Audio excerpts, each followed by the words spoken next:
Hello students, welcome back in another video of English classes. I'm Ajay Kumar Pal, assistant teacher of Ramakrishna Vivekananda Vidya Mandir. Today I have brought a beautiful poetry of English literature for class 6. In this video, today we will discuss about an American poetry of English literature. So let's begin. Students, first of all, we will know about this chapter. This chapter is the second chapter of English course book, and the name of the chapter is The People Upstairs. This poem is written by Ogden Nash. Students, first of all, we will know about the poet. The name of the poet is Ogden Nash. Ogden Nash was an American poet. He wrote many poems in his life. He was born in 1902 and he died in 1971. Students, Ogden Nash was a well-known poet of America. He did many things in his life, just like in advertising, teaching, selling, etc. But after so many years, he was devoted to write and study the English literature. So we can say Ogden Nash was a well-known poet of America. Now, students, we will know about the warm-up. Already the warm-up is given in your book. You have to share your feelings about your neighbors. Suppose that your neighbors who always disturb you by doing something noisy activity, just like parties, dance, celebrations, etc. So you have to share your feelings about your neighbors. How do they disturb you? How do they manage your life? And how do we behave with our neighbors? So you have to write your feelings about your neighbors. Now, the difficult word meanings of this chapter.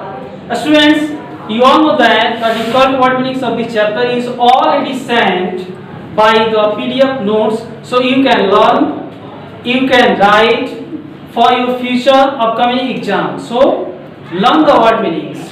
Students, after this we will know the introduction of the chapter. You already know that the name of the poetry is The People Upstairs, and the meaning of this poetry is the people, यानी लोग, upstairs means ऊपरी मंजिल पर, and we can say लोग जो ऊपरी मंजिल पर रहते हैं. अब जानते हो कि इन अ बिग अपार्टमेंट, बड़े बड़े घरों में लोग ऊपरी मंजिल पर रहते हैं, नीचे मंजिल पर रहते हैं, बट एक दूसरे का ख्याल नहीं रखते हैं. तो in this poetry we will know about the people who live upstairs, यानी वे लोग जो ऊपरी मंजिल पर रहते हैं. The chapter is based on social issues, and in this chapter the poet tells about the neighbors problems. इस पोएट्री में कवि जो है ऑग्डेन नाश वो पड़ोसियों की समस्या को बताया है. Now the theme of this chapter is social behaviors with neighbors, यानी जो सोसाइटी है वह कैसे अपने पड़ोसियों के साथ बिहेव करता है. This chapter we will know about this. Students, before explaining this poetry, I want to say something. In this poetry, the poet is a metaphor.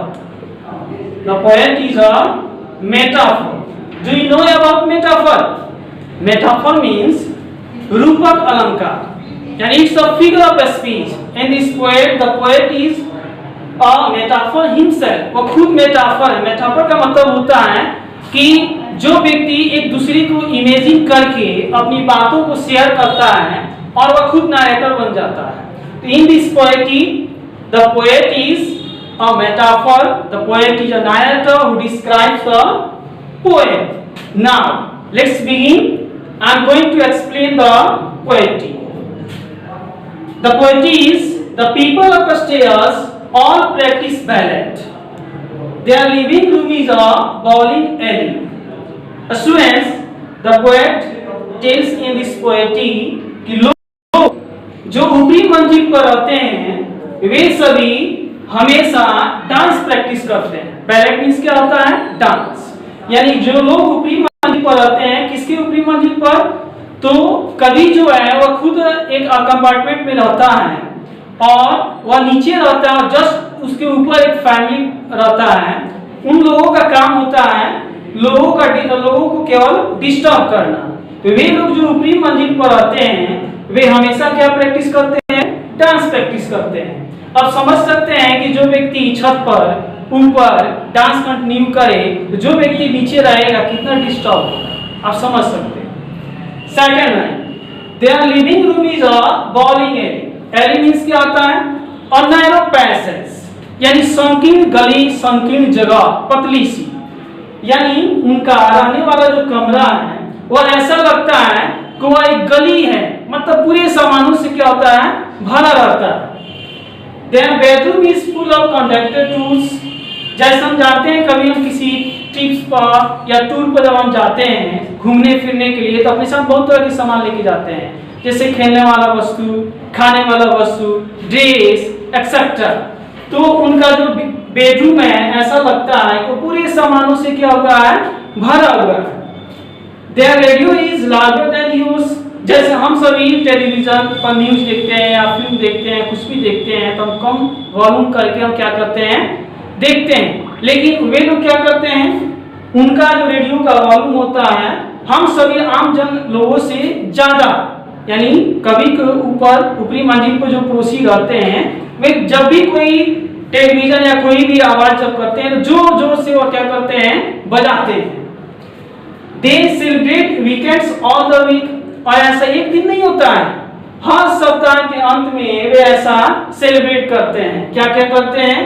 तो हमेशा डांस प्रैक्टिस करते हैं। उनका जो लिविंग रूम है ऐसा लगता है कि वह बॉलिंग एली है, यानी पूरे गली है। और उनका बेडरूम जो है लगता है वो सारे सामानों से भरा हुआ है।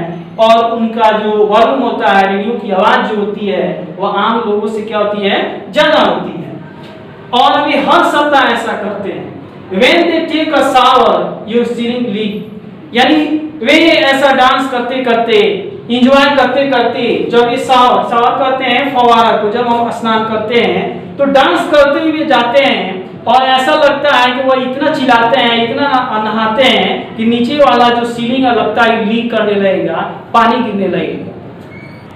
Now students, next line, they try to get their parties to mix by supplying their guests with pogo sticks। Next क्या करते हैं? जब भी वे पार्टी जब करते हैं तो बहुत तरह के लोगों को आप बुलाते हैं और मिक्सअप करके पार्टी करते हैं और अपने अपने गेस्ट को क्या देते हैं? Pogo sticks. अब समझ सकते हैं कि एक कमरा है, एक घर है और सारे लोग पोगो स्टिक के द्वारा क्या कर रहे हैं? पार्टी कर रहे हैं, खेल कर रहे हैं, तो कितना नॉइज हो रहा होगा और पोएट कितना डिस्टर्ब हो रहा होगा। And when their fun at last awaits, I might love the people upstairs more if only they lived on the another floor।